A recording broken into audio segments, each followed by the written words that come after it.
Madi, he said something. He said, for us to have a just and corrupt-free society, we need to come together. That is very important. Just and why do we need a just and corrupt-free society? But also, one thing when I hear these young people speak, it just moves me because it looks like a new Gambian is emerging, a Gambian who is not scared to die, a Gambian who's not scared to go to mile two. I made this post yesterday on my page. I said the president should be concerned that the Gambian youth are not scared to go to jail. Because that is the only reason that stops everyone going out. And it looks like the revolution that has been going around the sub-region, the people getting empowered, knowing that, look, we have to go to jail before we can liberate our people. It looks like it has come to Gambia. You being in this your entire life, when you hear people like them speaking like this, how does it do to the cause that you've been fighting for all these years? Jubilation. Celebration. I mean, the dream is coming true. But it is not just important when it says a just and corrupt-free society. This goes to the heart of independence.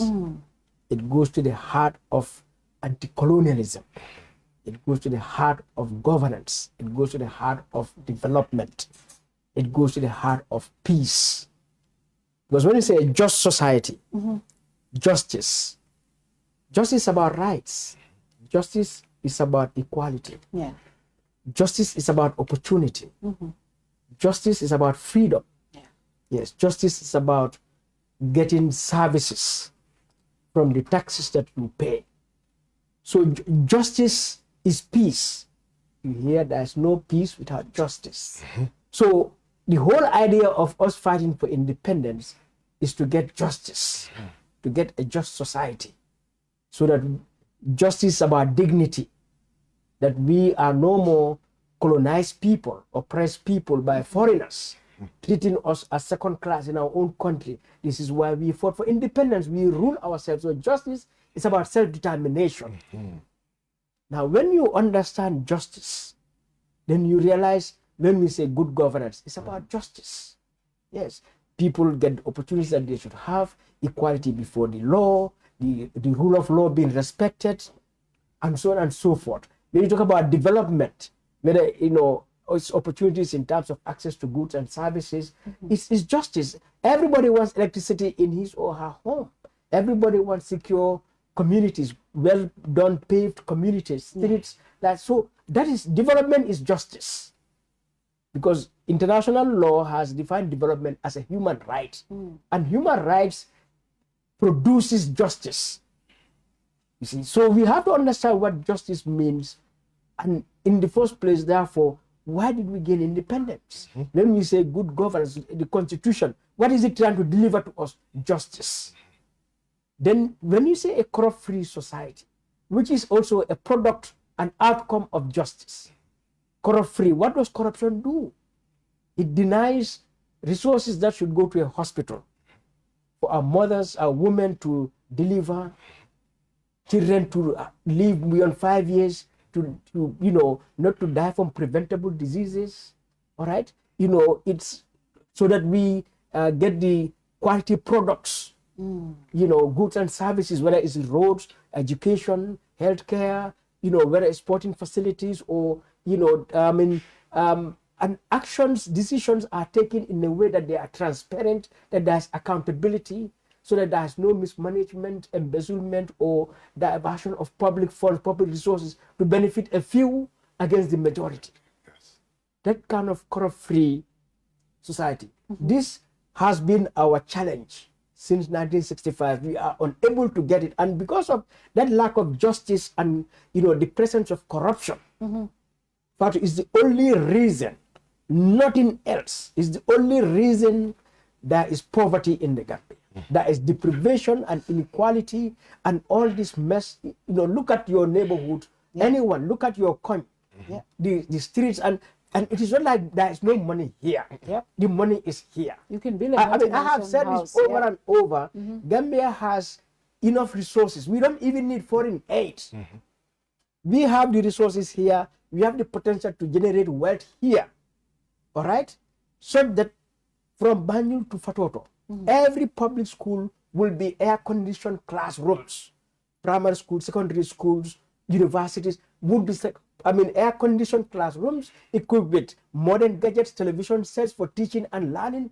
Every health center, from Banjul to Fatoto, would have air-conditioned wards, modern equipment, health equipment. All right? Every street, in every village and every town, we have the resources to pave them with proper drainage, with street lights, with traffic lights, with road markings. The resources are here. We have the potential to generate an economy that would have taken Gambia at the level of a first world country like Singapore or Sweden. We have those resources, and I challenge any government official to come and tell me Gambia does not have that, and we invite us here to deal with that. The only reason we don't have it, we are in this poverty, we are considered a least developed, highly indebted, corrupt, and impoverished nation, is simply because of the corruption and injustice perpetrated by who? By our elected and appointed public officials. They are elected and appointed, paid well, pampered with all incentives and benefits you can imagine, like a minister having a $12 million vehicle, and they don't do their work. And then they plunder our resources. Yeah, Jammeh bought a tent, $88 million. It is standing at a state house right now. Yeah. For their comfort to go and sit and have a meeting in an air-conditioned tent. 44, 88. In the urgency of our poverty and everything, you cannot think of anything for your comfort. You go and buy a tent at $8 million. You go and buy a vehicle at $12 million. And the examples are too many. Why? You cannot run proper electricity for our country. By now, this country should have 24/7 uninterrupted electricity, water supply. Even ferries, you cannot run it. We create companies like Gamcell. You are running it down.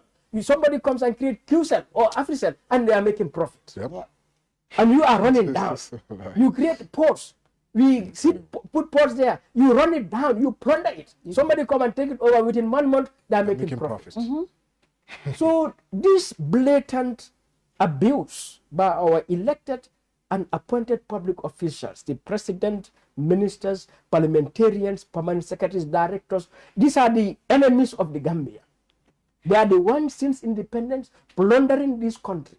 And so we have to go into a second independence struggle. A second struggle for liberation. And that is a liberation against our local oppressors, exploiters. This is why I set up Edward Francis Small Center for Rights and Justice. Yeah. I was there with you to tell you, Fatu, for the past 34 years, there is nowhere in this country I have not gone for a meeting, from State House in Banjul to Basse Area Council. 1920, Edward Francis Small said, no taxation without representation.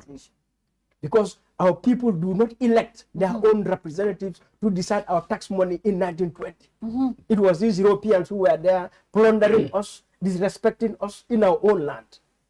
That fight is what gave us independence eventually. So we today in EF Small Center, we say no taxation, no representation without delivery of quality public service to our people. So a second struggle, and this is what is manifesting across Africa. And the youth of the Gambia, I am so elated that we have Team Gomsabopa, we have Gala, youths that realize that the independence struggle of EF Small to Jawara and PSJ and all the others is not complete. And it has to be completed so that we have economic independence. They gave us political independence. We now need economic independence, social independence, technological independence. And so Gambia should be manufacturing its own phones today. Gambia should be manufacturing its own aeroplanes today. Gambia should be manufacturing its own vehicles today. If our independence, that was that just and corrupt-free society, if we had created that from 1965 to date. So this is what is at play now, and I want all Gambian youths to take example of Team Gomsabopa and Gala and join them or form similar organizations, but refuse the narrative that is on the table. Refuse it. Because you look at Pura, what Pura was set up in 2001. Since GSM companies came to this country, they have been scamming Gambians. All right? We go and buy credit to call a line, it is cracking. All the time. Yeah. And we just say, it's network better, network about. Call drops. All right? And you get still get charged. You pay, go and buy data. You want to download a video, upload a video, watch anything, it is running and running. Round and round. Why? Because GSM companies, in the meantime you have paid, they refuse to invest in infrastructure to give us excellent service. And for that matter, Pura was created so that these people create the necessary infrastructure to give us excellent service, knowing that internet is political, is economic, is social, is cultural, because internet facilitates everything. Yeah. Indeed. All right? Pura refuses to do that, allowing these GSM companies defrauding Gambians, taking our money and not giving us our value for money since 2001 to date. Now they have the audacity to tell us, in fact, their price cannot go that low. Just Why when we not? started enjoying. So this injustice and this corruption, he said it well. Yeah. This is it. So anyone who understands this, this is the whole crux of the matter. This country, since independence to date, it's been living on injustice and in corruption. That is what Gambia has been surviving on. Injustice and corruption perpetrated by public officials. And it is high time they are confronted. Confronted. Yes.